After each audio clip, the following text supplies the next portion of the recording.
반갑습니다. 산골의 아침입니다. 오늘 말씀 에베소서 2장 20절 말씀입니다. 너희는 사도들과 선지자들의 터 위에 세우심을 입은 자라. 그리스도 예수께서 친히 모퉁이돌이 되셨느니라. 아멘. 자, 우리가 비유를 든다고 할 때는 뭔가 말로서 다 설명하려고 하면 상당히 복잡해지니까 서로가 알 수 있는 하나의 구체적인 그런 모양이나 실내를 들어서 비유로 말을 해줄 때에 그거구나 하고 서로가 이해할 수 있는 그런 기본 바탕이 있는 것을 가지고 이제 비유를 들게 되는 것이죠. 교회에 대해서는 그리스도의 몸으로 비유가 되기도 하고 하나님의 집으로 비유가 되기도 하고 하나님의 가족 이렇게 되기도 하고요. 그 다음에 우리가 볼 수 있는 것은 건축으로서 비유가 됩니다. 이 건축의 기초가 되는 것이 오늘 두 가지 분명하게 나오게 되는데, 이 부분을 보면서 우리가 교회가 어떻게 개혁돼야 되는가 하는 것을 좀 큰 방향을 잡을 수 있겠다 하는 생각이 듭니다. 집을 짓다 보면 제일 중요한 것이 기초를 잡는 것이죠. 예전에는 줄기초, 담을 쌓아가지고 그 안에 다져가지고 하는 그런 기초를 많이 썼는데, 지금은 이제 통기초, 완전히 콘크리트를 그냥 하나의 반석처럼 만들어가지고 그 위에다 집을 짓는 이런 기초를 많이 하는 편입니다.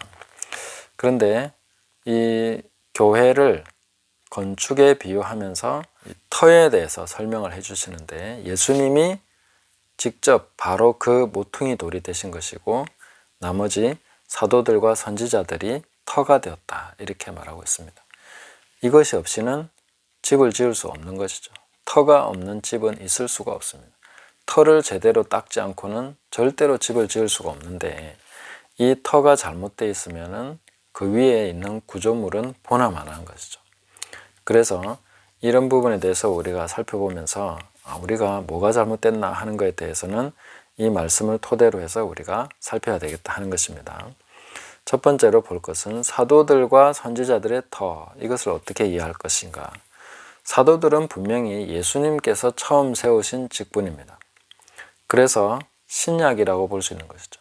이 사도들의 터라는 것은 신약 성경을 토대로 하고 있다 이렇게 볼 수가 있습니다. 그리고 선지자들의 터는 구약의 기초가 되는 것이죠. 신약의 선지자는 터를 놓을 만큼 그런 역할을 한 선지자가 없습니다.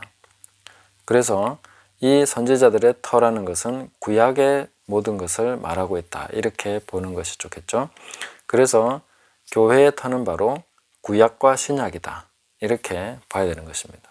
자, 그렇게 놓고 볼 때에 우리가 지금 신앙생활을 하는 터라는 것이 과연 제대로 놓아져 있는가 하는 것을 한번 살펴야 됩니다.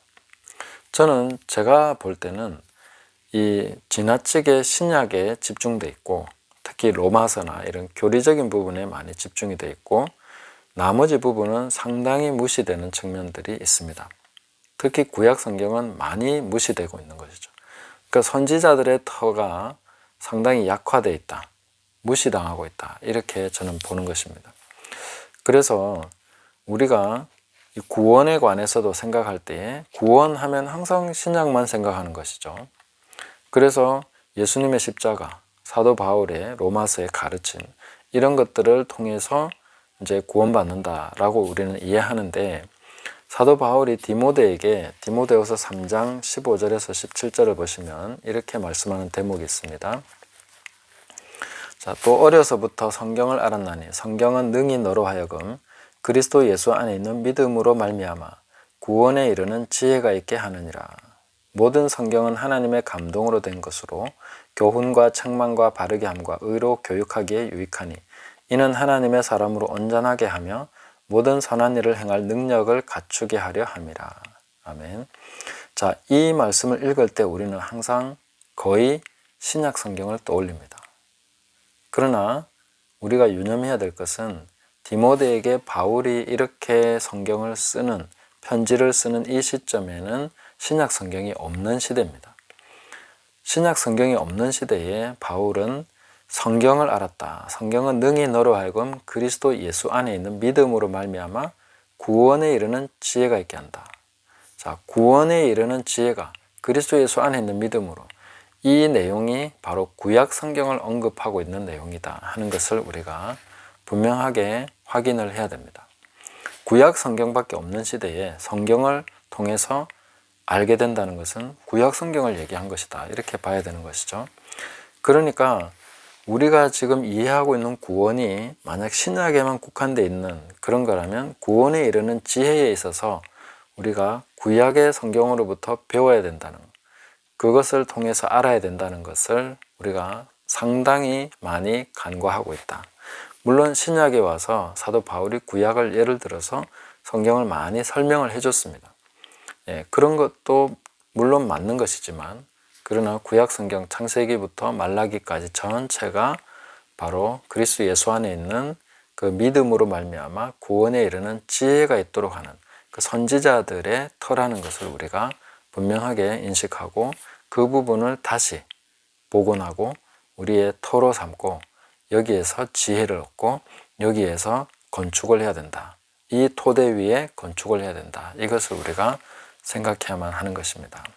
그래서 우리가 지금 신앙생활 하는 내용들을 보면 구약의 토대라는 것은 거의 없다고 볼 수 있습니다. 그리고 어떻게 보면 성경에 없는 많은 그런 것들이 생겨나 있습니다. 그냥 인간이 전통을 따라서 만들어낸 것들이 교회 안에도 많이 있는 것이죠. 개혁돼야 될 부분들입니다. 제가 지금 성경주의를 주장하는 것이 아닙니다. 성경에 없는 것은 무조건 없어야 되고 무조건 성경에 있는 것만 있어야 되고 이렇게 말씀드리는 것이 아닙니다. 이것을 터로 분명히 삼아야 되는데, 실제로 구약에서 우리가 분명하게 뽑아서 또 우리 시대에 적용하고 해 나가야 되는 많은 그런 부분들이 있는데 그것을 많이 간과하고 있고, 물론 설교에서는 부분 얘기되는 부분이 있겠지만, 그러나 실제 우리가 신앙생활 하면서 삶을 살아가는 데 있어서 구약적인 토대가 얼마만큼 있는가, 그걸 우리가 봐야 되는 것이죠. 그런 것이 없다면 우리는 이 부분에 대해서 다시금 살펴보고 선지자들의 터를 분명하게 새롭게 닦아야 됩니다. 그리고 그 위에다 집을 지어야 되는 것이죠. 터가 잘못되어 있으면 어떻게 위에다 집을 짓겠습니까? 그 터가 아닌 것에 집을 지어봐야 그 모든 것은 다 무너지는 것입니다. 자, 그래서 이런 부분들 우리가 유념을 해야 되겠다. 그래서 앞으로도 우리가 계속 개혁의 방향을 생각할 때에 구약 성경의 많은 내용들을 다시 살펴보면서 오늘날 우리가 분명하게 중요하게 붙들고 또 이 기초로 삼아야 되는 그런 내용들을 놓치고 있지 않는가, 이런 걸 자꾸 살펴야 되는 것이죠. 그래서 제가 과거에 레위기를 가지고 또한 수련회를 한 적이 있는데, 레위기 안에 있는 많은 가르침들 중에 그 하나님께서 가나안 땅에 들어가서 그 이후에 이스라엘 백성들에게 행하기를 기대하셨던 내용들이 있습니다. 그런데 그 내용들이 살펴보면 거의 적용되지 않은, 실천되지 않은 그런 내용들도 꽤 많이 있습니다. 희년에 대한 것이라든지 그런 토지에 관한 그런 내용들이나 이런 것들 마찬가지고, 절기에 관한 부분에 있어서도 상당 부분 잘 되지 않은 부분들이 있습니다. 그런 거에 대해서 다시금 우리가 살펴보면서 우리 시대에 제대로 복원해야 될 부분이 어떤 것일까, 이런 것들을 신학적으로 잘 살피고 연구해서 우리 시대의 중요한 토대로서 삼아야 되는 것이 어떤 것인가, 선지자들의 가르침과 다양한 그런 메시지들을 우리가 잘 보면서 살펴야 되는 부분들이 분명히 있다고 저는 생각합니다. 이 부분은 연구 과제이고 또 실천 과제이기도 하다. 제가 이제 농촌에 살면서 보니까 도시에서는 직장에 출근하는 게 일과지만 농촌이라는 삶의 이 배경은 전체 삶을 디자인해야 됩니다. 제가 다 결정을 해야 되는 것이죠. 시간도 다 결정해야 되고 1년에 뭘 할지 이런 것도 전부 다 내가 결정해야 됩니다. 남이 결정해 주는 시간을 따라가는 게 없다는 거죠. 도시에서 사시는 분들은 이해가 안 될 거예요. 여기는 모두가 다 자기가 결정하는 대로 살아갈 수 있는 그런 환경입니다. 물론 기본적인 생활이 된다는 그런 가정하에 그렇습니다. 그렇다면은 이 모든 총체적인 삶을 적용할 수 있는 것이 신약 성경에 있냐 하면 신약 성경에는 그런 게 없습니다. 농사를 지으면서 어떻게 살아야 된다 이런 게 없다는 거죠. 그런 것은 구약 성경에 있습니다. 우리가 총체적으로 배울 수 있는 것은 구약 성경이 없으면 안 된다는 것이죠. 신약 성경은 또 그 기록 역사조차 짧습니다. 거의 100년 이내에 다 기록된 거지 않습니까? 그래서 교회가 형성이 되고 그 삶을 살아가면서 뭔가를 세워갈 수 있는 그런 모습은 신약 성경에서는 안 보여주고 있다는 것이죠. 신약은 출발하고 있는 것이 뭔가를 보여주는데 구약은 사실 완성된 모습을 보여주는 그런 내용이 있는 것이죠. 그래서 이 충분히 구약 성경을 연구를 해서 수천 년 동안 기록된 이 구약 성경의 내용을 참고로 해서 신약 성경이 출발점을 삼고 다시 구약에서 말씀하신 그 하나님의 말씀을 우리가 우리 세대 가운데서 어떤 식으로 총체적인 삶에 적용해야 될 것인가 이런 것들을 잘 연구를 해야 되는 것이죠. 그래서 율법주의가 되지 않으면서도 은혜 안에서 복음 안에서 그 하나님 나라의 복음의 충만함 가운데서 우리가 구원에 이르는 지혜 이런 지혜를 우리 생활 속에 삶 속에 적용을 해서 살아간다는 것이 어떤 것일까? 그것을 구약을 통해서 배워야 되는 것이죠. 선지자들의 터가 든든해져야 된다 하는 것을 우리가 알 수가 있다 하는 것입니다. 이런 것이 그 개혁이 돼야 된다는 것은 아마 도시에서 목회하시는 목사님들은 사실은 고민을 하지 않을 거라고 생각합니다. 농촌에 있으니까 이런 것이 사실은 다가옵니다. 모든 삶을 내가 디자인해야 되니까. 일련의 삶의 주기도 내가 결정해야 되니까. 그냥 거저되는 것은 아무것도 없습니다. 그래서 이런 것들에 대해서 고민하게 되고 생각하게 됩니다. 같이 고민할 수 있는 분들이 있으면 좋겠는데 현재까지는 없지만 앞으로 같이 고민할 수 있는 분들이 많이 있을 거라고 생각을 합니다. 그래서 사도들과 선지자들의 터 이것을 우리가 분명하게 인지하고 이 부분에서 확실히 서야 된다 하는 것을 말씀드리고 싶습니다. 그리고 예수님께서 모퉁이 돌이 되셨다 했을 때에 이 예수님이 모퉁이 돌이 되셨다는 것도 우리가 균형을 잡아야 됩니다. 하나는 예수님이 십자가를 지심으로써 모든 그 약속된 것을 친히 성취하신 것에 하나가 분명한 기초가 있는 것이죠. 그리고 또 하나 우리가 상당히 간과하고 있는 부분인데 예수님의 가르침입니다. 우리는 그냥 예수님을 믿는다고만 하지 예수님의 가르침에 많이 주목하지 않습니다. 그냥 예수님이 나를 위해 죽으시고 십자가 지시고 모든 대가를 다 지불하셨으니까 나는 구원받았다. 그거 믿으면 되잖아요.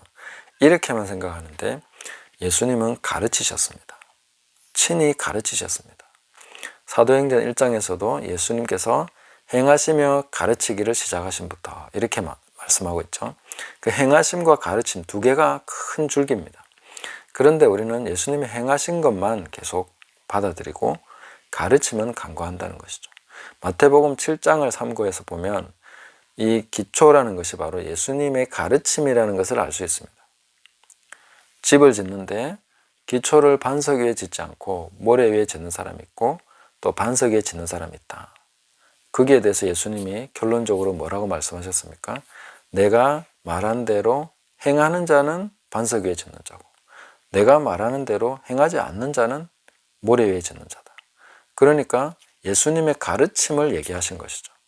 그 가르침이 집대성되어 있는 것이 산상수훈이죠. 마태복음 5장, 6장, 7장. 이 부분이 교회의 기초에서 가장 중요한 모퉁이 돌이라는 것입니다. 모퉁이 돌을 빼면 다 무너지는 것이죠. 모퉁이 돌이 없으면 전부 다 무너지고 맙니다.